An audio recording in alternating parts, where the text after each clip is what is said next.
en Indonésie, à Bali plus exactement. On a été rejoints par Laura et Morgane, nos deux copines, elles aussi designers et intéressées par les mêmes problématiques environnementales. Toutes les quatre, on va aller à la rencontre de Scott. Scott, il fait partie de l'équipe durabilité de Potato Head.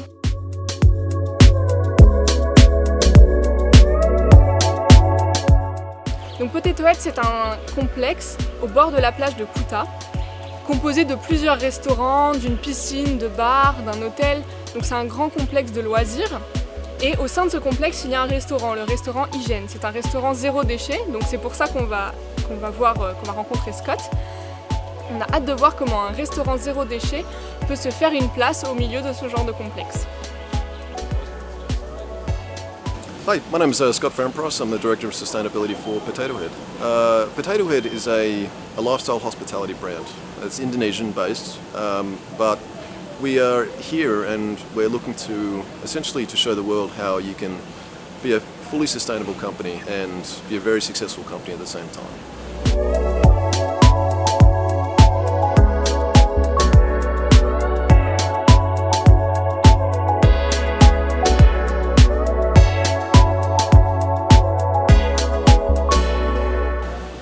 So when we opened Egen, I guess the goal was along those same lines. It was to show everyone that you can create a zero waste restaurant at the same time as being a very successful restaurant. You can show them that sustainability can and must be cool, that sustainability is the new normal, and that being sustainable and being luxurious are not mutually exclusive. They can be, and we must prove that they are the same thing. Egen was created based upon the zero waste philosophy. Zero waste philosophy essentially means that we crafted the entire restaurant around being reusable first, being organic second, and recyclable only if absolutely necessary. That starts with sustainable sourcing, in other words choosing the correct suppliers, the right suppliers who can give you the right materials and avoid anything that's not sustainable. It then of course moves along to the handling of waste. So the handling of waste is extremely important to make sure that all waste gets to where it needs to go. So all of our staff, every one of our team is completely on board. So essentially our goal is to now achieve zero waste on our village and achieve full sustainability for the entire village and for the rest of our company. Definitely one message we want to send to all businesses is you're not in this alone. You know, there's so many partners out there that are ready to help you. Now some of them that have helped us, these are other NGOs and companies that are there to provide solutions to companies in Bali and in Indonesia and around the world. Businesses are not in this alone and they have to understand that.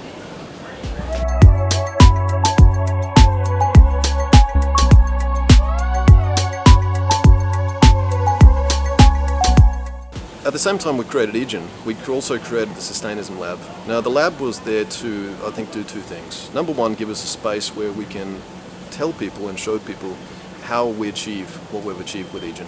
The second thing is to, I suppose, inspire creativity and inspire people's ability to link sustainability with lifestyle and with luxury.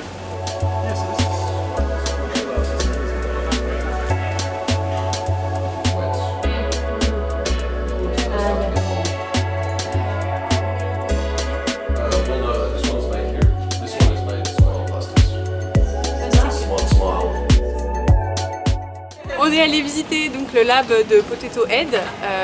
Dans cet atelier, ils font des expérimentations donc, de papier, de plastique, de polystyrène. En fait, ce qui est intéressant, c'est vraiment leur lieu d'expérimentation. Et c'est là en fait où ils vont finalement créer des nouvelles formes pour leur restaurant Hygiène. My name is Dewa Legawa. I'm as eco-champion in Potato Head.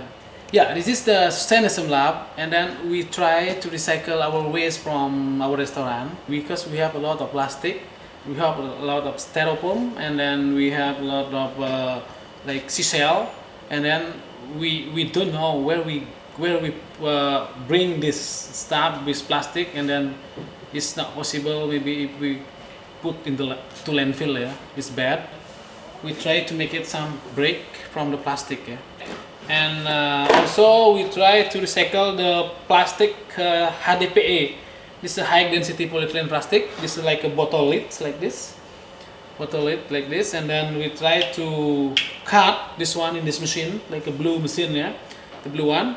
and then with shredder we cut to make a small pieces like this, and then we put in the mold like this mold. Yeah, this is the mold. Put in the mold and with ceramic inside, and then we put in the oven, the blue one also. Put the oven around 1 hour, and then to make it this stuff, yeah, to bottle soup. Yeah. Ils ont utilisé les machines créatives créées par Precious Plastic. Donc Precious Plastic, c'est un designer qui s'appelle Dave Hawkins qui a justement inventé des machines créatives pour pouvoir soi-même récupérer le plastique et ensuite le transformer en de nouveaux objets. Donc il crée des toupies, il crée des plaques, etc. Tous les mois, ils organisent aussi des workshops. Et donc ces workshops sont des ateliers de sensibilisation en termes de recyclage de papier, de recyclage de plastique. Ils essayent en fait de sensibiliser aussi la population balinaise à la création, au do-it-yourself, au recyclage et au fait que chacun peut créer en fait de lui-même des objets.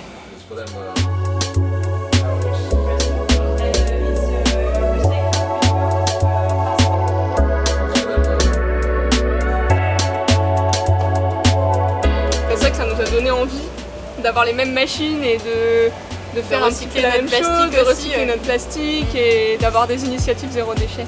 It's a very funny experience. You tried it? Yes. But it is styrofoam. Yeah, so then they can make any material out of that. Tetra Pak, which is really good. Yeah, it's very good for roofing, very waterproof. This is the candles from Egen. Again, wine bottle. And then we give that company the oil. They make it into biofuel. They sell us the candle. We burn it, and then of course we send them back the wax and the glass. They make another candle and sell it back to us. Alors c'est incroyable parce que quand même dans ce lab, ils sont en train, juste à une petite équipe, ils sont en train de produire en matériaux recyclés tous les petits objets qui vont être dans le prochain gros hôtel. Je trouve ça incroyable.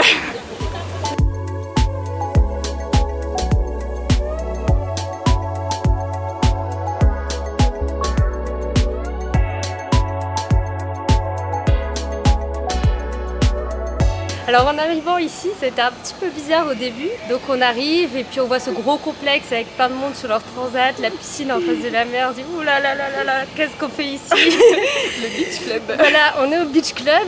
Ouais, et c'était très intéressant de voir justement cet aspect avec Scott qui nous a lui beaucoup parlé de son concept de la durabilité au sein d'un complexe normal de détente où les gens viennent chercher vraiment un beach club, un endroit de détente et ils trouvent quelque chose de durable à l'intérieur mais tout en restant normal. Donc en fait par exemple il va y avoir des pailles dans les cocktails mais ce sera des pailles en bambou. Il ne veut pas remettre en question l'aspect de confort, il veut juste changer le chemin pour arriver à ce confort. Donc il va chercher à s'approvisionner en nourriture, en matériaux et tout ça de la meilleure façon que ce soit, mais tout en proposant les mêmes services, les mêmes menus, les mêmes aspects de détente et de confort. Donc voilà, c'est ce qu'on s'est dit, c'est que c'est quand même plutôt pas mal de toucher un public qui est peut-être pas forcément au début venu ici pour ça. Et donc c'est peut-être une manière aussi de toucher un public plus large en apportant ces solutions partout et pas avec forcément une grosse pancarte qui est écrite ici et se trouve un commerce équitable, un commerce durable. Voilà.